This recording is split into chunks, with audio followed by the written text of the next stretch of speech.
দর্শক, এ বিষয়ে আরো খবর জানাবো আপনাদের। রাজশাহী বিশ্ববিদ্যালয় থেকে যোগ দিচ্ছেন সহকর্মী আবরার শাহের।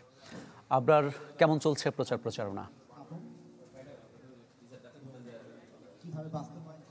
মামুন, আমরা দেখছি যে প্রচার প্রচারণা বেশ এগিয়ে চলছে তুঙ্গে। আজকে শনিবার ছুটির দিন, নির্বাচন কমিশনের আয়োজনে এখানে ভিপি প্রার্থী যারা রয়েছেন তাদের নিয়ে কিন্তু বিতর্কের আয়োজন করা হয়েছে এবং ঘন্টা খানেক হলো এই বিতর্ক চলছে। বেশ জমে উঠেছে বিতর্ক যে আয়োজন। এখানে আমরা দেখতে পাচ্ছি যে প্রায় 9 জন ভিপি প্রার্থী তারা এখানে অংশ নিয়েছেন।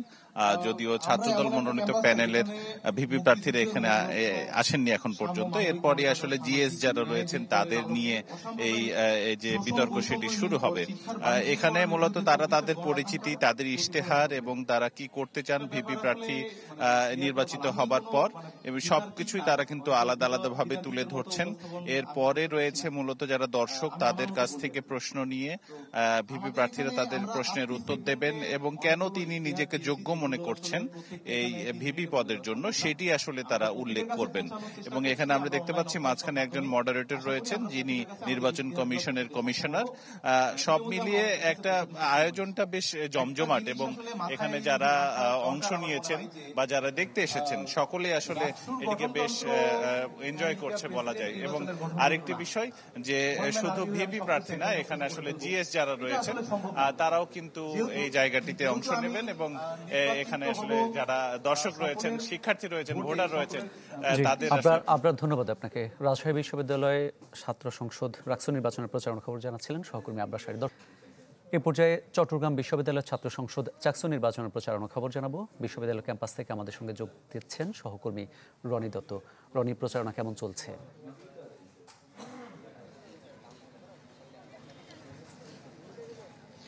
মামুন, আজকে আসলে প্রচারণার যেই সময়টুকু আছে সেই সময়টুকুর মধ্যেই আসলে প্রচার প্রচারণাটা চলছে, কারণ হাতে আর খুব বেশি সময় নেই। বলতে গেলে আজকের পরে আর হাতে আছে 2 দিন। তো এই ক্ষেত্রে প্রার্থীরা কিন্তু তাদের যে প্রচার প্রচারণার শেষ মুহূর্তে যে সময়টুকু সেটা কিন্তু কাজে লাগানোর চেষ্টা করছেন। আমরা আসলে এখন অবস্থান করছি চট্টগ্রাম বিশ্ববিদ্যালয়ের কেন্দ্রীয় শহীদ মিনারের সামনে। সেখানে আমরা দেখছি আসলে বিভিন্ন জায়গায় তারা যে প্রার্থীরা তাদের যে ব্যালট, তাদের যে প্রচার পত্র নিয়ে এবং ইস্তেহার নিয়ে সেগুলো কিন্তু যাচ্ছেন তারা ভোটারদের কাছে কাছে। আমরা একটু কথা বলতে চাইবো, এখানে কয়েকজন প্রার্থী আছে, আমরা একটু প্রার্থীর সাথে একটু কথা বলতে চাই। যে একটু আপনার সাথে একটু জানতে চাইবো শেষ মুহূর্তে প্রচার প্রচারণা আসলে আপনাদের কেমন চলছে? আচ্ছা, জানেন আসলে আমাদের যখন আমাদের প্রথম যখন ব্যালট দেওয়া হয়, ব্যালটের পর পরে প্রায় 1 সপ্তাহ ক্যাম্পাস বন্ধ ছিল। এরপর আমরা প্রচার প্রচারণা শুরু করি। আর বিশ্ববিদ্যালয়ের প্রায় 78% শিক্ষার্থী হলো যে অনাবাসিক। সেই জায়গা থেকে আমরা অনলাইন অফলাইন দুইটাতে চেষ্টা করতেছি সব শিক্ষার্থীদের মতামত জানার, আসলে তারা আমাদের প্রতি কি প্রত্যাশা করেন আর আমরা নির্বাচিত হলে আসলে তাদের কোন কোন সমস্যাগুলো সমাধান করব, সেই জায়গা থেকে আমরা সবার দোরগোড়ায় যাওয়ার চেষ্টা করছি।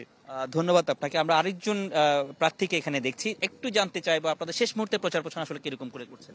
আসলে সীমাবদ্ধতার কারণে সকলের কাছে পৌঁছাতে পারেনি। আর দ্বিতীয়ত হচ্ছে আমি নিজে একাই প্রায় 6500 ব্যালট পেপার আমার শিক্ষার্থী ভাইদের কাছে পৌঁছিয়েছি এবং সেই সাথে হচ্ছে আমি চেষ্টা করেছি শিক্ষার্থীদের কাছে পৌঁছানো এবং আগামী 2 দিনের মধ্যে আমি আরো 5000 ব্যালট সাধারণ শিক্ষার্থীদের কাছে পৌঁছাবো। ধন্যবাদ আপনাকে।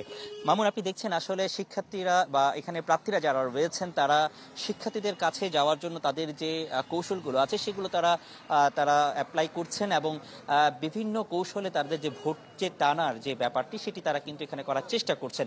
এবং সবচেয়ে বড় কথা হচ্ছে যে যেহেতু সময় কম, এই সময়টুকু কাজে লাগানোর জন্য সর্বোচ্চ ব্যবহার তারা করার চেষ্টা করছেন। তো এই ছিল এখানকার সবশেষ অবস্থা। মামুন, ধন্যবাদ আপনাকে। চাকসু নির্বাচনের প্রচার প্রচারণা খবর জানাচ্ছিলেন সহকর্মী রনি দত্ত।